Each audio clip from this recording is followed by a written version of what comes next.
ഒരു മകളായി നിന്മാർവിൽ ഞാനും ശാന്തമായി ഉറങ്ങിയിടും നേരം.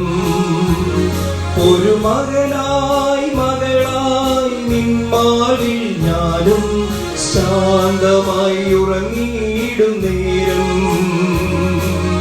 ഉറങ്ങാതെ ഉണർവോടെ കരുതും നിൻ കരങ്ങൾ.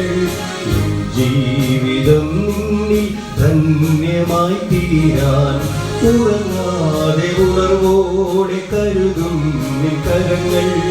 എൻ ജീവിതം നിന്നിൽ ധന്യമായി തീരാൻ ദൈവം കനിവായി തന്നതല്ലേ ഈ ജന്മം.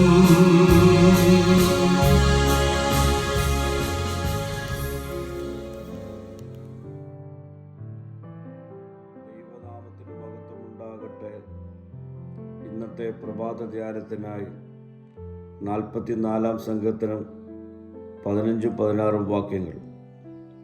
നിന്ദിച്ച് ദുഷിക്കുന്നവൻ്റെ വാക്ക് ഹേതുവായും ശത്രുവിൻ്റെയും പ്രതികാരകൻ്റെയും നിമിത്തമായും എൻ്റെ അപമാനം ഇടവിടാതെ എൻ്റെ മുൻപിലിരിക്കുന്നു. എൻ്റെ മുഖത്തെ ലജ്ജ എന്നെ മൂടിയിരിക്കുന്നു. ദൈവ പൈതലായി ജീവിക്കുമ്പോഴും ജീവിതത്തിൽ നിന്നെയും അപമാനവും ചിലപ്പോൾ ഏൽക്കേണ്ടി വരാം. ഈ വാക്യത്തിലൂടെ തൻ്റെ വേദന സങ്കീർത്തകൻ പങ്കുവയ്ക്കുന്നു.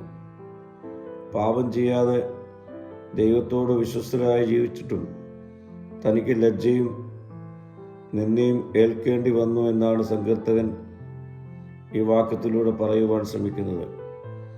ദൈവത്തിൻ്റെ വഴിയിൽ നാം ജീവിക്കുമ്പോഴും ലോകം നമ്മെ തെറ്റിദ്ധരിക്കാം, പരിഹസിക്കാം. നിന്ദകൾ നമ്മുടെ വിശ്വാസത്തിൻ്റെ പരാജയമല്ല, മറിച്ച് നമ്മുടെ വിശ്വാസത്തിൻ്റെ സാക്ഷ്യമാണ്.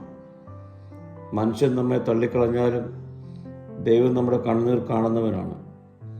ദൈവം മൗനമായി തോന്നിയാലും അവൻ പ്രവർത്തിച്ചുകൊണ്ടിരിക്കുന്നവനാണ്. പ്രിയരെ, ഒരു ദൈവ പൈതലായി ജീവിച്ചിട്ടും നിന്നെയും അപമാനവും സഹിക്കുന്നുണ്ടെങ്കിൽ ഈ വചനം നിന്റെ ഹൃദയത്തെ ആശ്വസിപ്പിക്കട്ടെ. ദൈവം നിന്നെ മറക്കുന്നവനല്ല. നിന്റെ ലജ്ജയെ അവൻ മഹത്വമായി മാറ്റുന്ന ദിവസം വരും. ദൈവത്തിൽ ആശ്രയിക്കുന്നവർ ഒരിക്കലും ലജ്ജിക്കുകയില്ല. പ്രാർത്ഥിക്കുക. കർത്താവേ, നിന്ദയുടെയും പരിഹാസത്തിൻ്റെയും മധ്യത്തിൽ വിശ്വാസത്തിൽ നിലനിൽക്കുവാനുള്ള കൃപ എനിക്ക് നൽകണമേ. മഹത്വം നീ എടുക്കണം. യേശുവിൻ്റെ നാമത്തിൽ തന്നെ. ആമീൻ.